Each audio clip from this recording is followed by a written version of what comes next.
प्यारे बच्चों नमस्कार। स्वागत है आप सभी का आपके अपने चैनल गोल्डन पाठशाला में।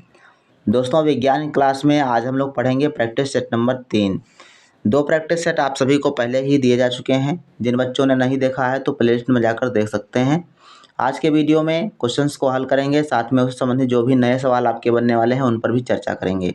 तो वीडियो को लास्ट तक जरूर देखिएगा। आपकी परीक्षा की दृष्टि से बहुत ही इंपॉर्टेंट क्वेश्चन इस वीडियो में लिए गए हैं। आइए देखते हैं। पहला क्वेश्चन जो है 91 नंबर, ऊष्मा संचरण की निम्न में से किस विधि में माध्यम की आवश्यकता नहीं होती? चालन, संवहन, विकिरण, उपरोक्त सभी। तो बच्चों राइट आंसर आपका इसका हो जाएगा थर्ड ऑप्शन, विकिरण विधि में माध्यम की आवश्यकता नहीं होती। चालन विधि ये धातुओं को गर्म करने के लिए चालन विधि उपयोग में आती है। संवहन विधि जो है द्रवों को गर्म करने में प्रयुक्त होती है, अर्थात संवहन विधि द्वारा द्रव गर्म होते हैं और चालन विधि द्वारा ठोस गर्म होते हैं।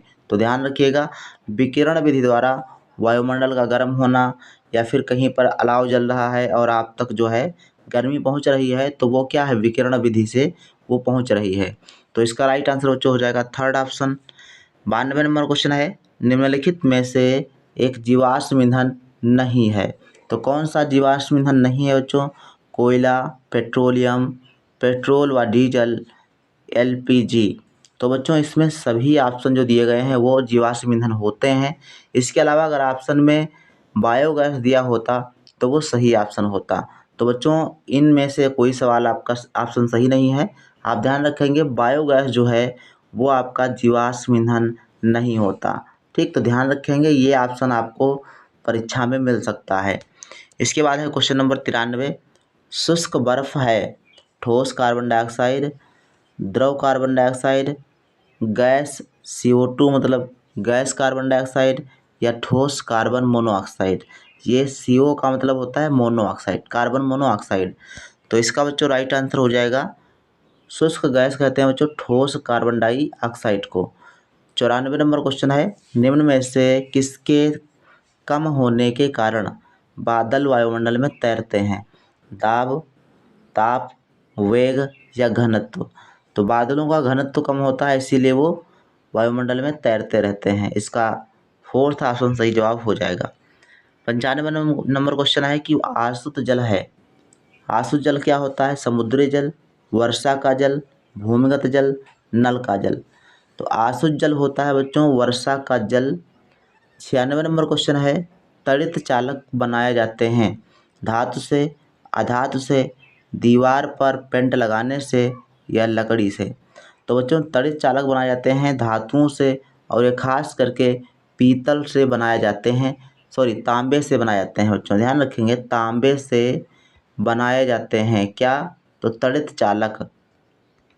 इसके बाद है क्वेश्चन नंबर 97, बर्फ पर चलना कठिन होता है क्योंकि वहाँ होता है जड़त्व का अभाव होता है, घर्षण की कमी होती है, अधिक घर्षण होता है, अधिक जड़त्व होता है। तो बच्चों बर्फ पर चलना कठिन होता है क्योंकि घर्षण की कमी होती है।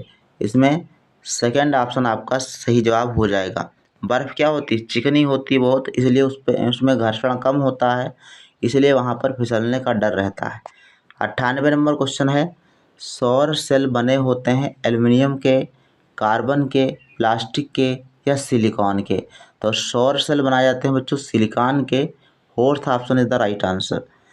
99 नंबर क्वेश्चन है, मनुष्य का शरीर होता है विद्युत का सुचालक, विद्युत का कुचालक या फिर कुछ कभी कुचालक कभी सुचालक? कोई नहीं। तो बच्चों मनुष्य का शरीर जो होता है विद्युत का सुचालक होता है। इसका फर्स्ट ऑप्शन सही है।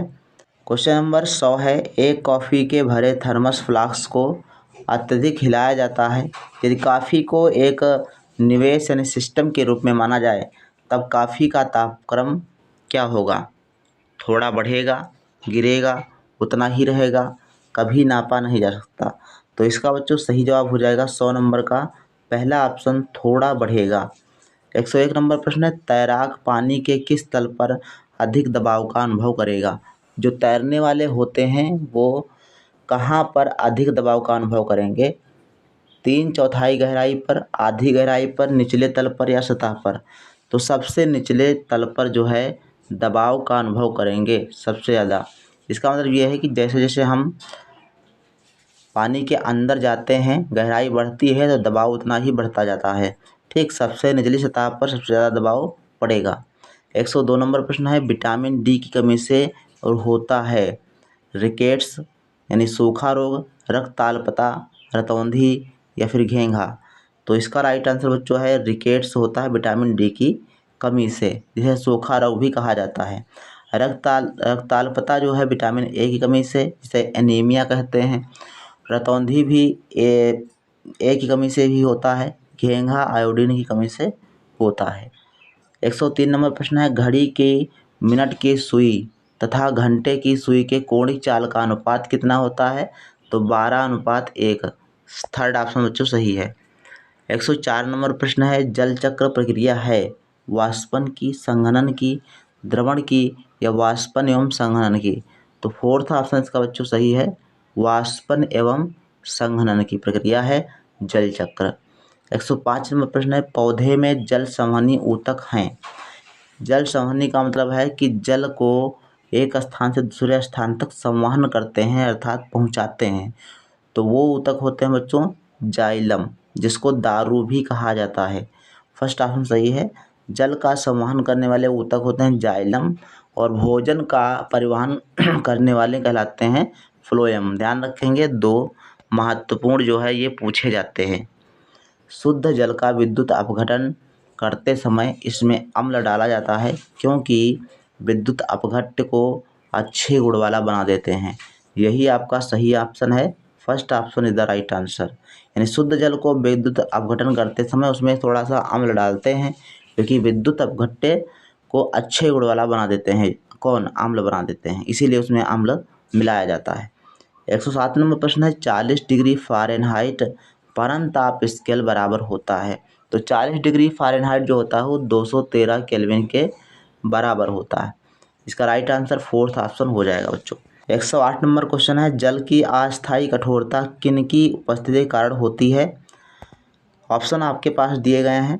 राइट आंसर इसका बच्चों हो जाएगा फोर्थ ऑप्शन, कैल्शियम तथा मैग्नीशियम के कार्बोनेट के कारण जो है अस्थायी कठोरता होती है। 109 नंबर प्रश्न है, प्रकाश संश्लेषण की प्रक्रिया के दौरान निम्नलिखित में से कौन सी गैस निकलती है? तो निकलने वाली गैस होती है ऑक्सीजन। सेकेंड ऑप्शन सही है। अगर ये पूछता है कि प्रकाश संश्लेषण की प्रक्रिया के दौरान कौन सी गैस प्रयुक्त होती है, तो कार्बन डाइऑक्साइड। कार्बन डाइऑक्साइड प्रयुक्त होती है और ऑक्सीजन गैस निकलती है। क्वेश्चन नंबर 110 है, एक खुले पत्र में रखा कपूर किस प्रक्रिया के द्वारा उड़ जाता है? तो ये बच्चों उड़ जाता है ऊर्ध्वपातन प्रक्रिया के द्वारा। थर्ड ऑप्शन आपका सही जवाब हो जाएगा। ऊर्ध्वपातन प्रक्रिया ऐसी प्रक्रिया होती है जिसमें कोई पदार्थ बिना द्रव अवस्था में आए सीधे गैस में परिवर्तित हो जाता है, तो वो क्या कहलाता है? ऊर्ध्वपातन कहलाता है। 111 नंबर क्वेश्चन है, सूर्य की ऊर्जा का मुख्य स्रोत क्या है? नाभिकीय विखंडन, नाभिकीय संलयन, उपरोक्त दोनों या उपरोक्त में से कोई नहीं? तो इसका बच्चों राइट आंसर हो जाएगा, सूर्य की जो ऊर्जा का मुख्य स्रोत है वो नाभिकीय संलयन है। सेकेंड ऑप्शन आपका सही है। 112 नंबर प्रश्न है, निम्नलिखित में से कौन सी गैस वायुमंडल का भाग नहीं बनाती? Nitrogen, chlorine, oxygen, carbon dioxide. तो बच्चों क्लोरीन जो है ये आपको वायुमंडल में नहीं मिलेगी, अर्थात ये वायुमंडल का भाग नहीं होती। 13 नंबर प्रश्न है, वह ताप जिस ताप पर सेल्सियस व फ़ारेनहाइट पैमाना समान होता है? तो ये बच्चों है -40 डिग्री सेंटीग्रेड, जिस पर फ़ारेनहाइट और डिग्री सेल्सियस पैमाना जो होता है वो समान होता है। तो right answer second option 113 number में हो जाएगा। क्वेश्चन नंबर 14 है, मनुष्य ध्वनि सुन सकता है यदि आवृत्ति हो, तो किस ध्वनि की आवृत्ति को सुन सकता है? तो 20 से लेकर 20,000 हर्ट्ज के मध्य जो ध्वनि होती है उसको मनुष्य सुन सकता है, और इसी को श्रव्यता परास कहते हैं या श्रव्य ध्वनि कहा जाता है। 115 नंबर प्रश्न है, ध्वनि तरंगों की सहायता से पानी के अंदर की वस्तुओं का पता लगाने वाला उपकरण क्या है? राडार, सोनार, डेकार या पोकार? ये सही जवाब इसका बच्चों हो जाएगा सोनार। सेकेंड ऑप्शन आपका सही जवाब हो जाएगा।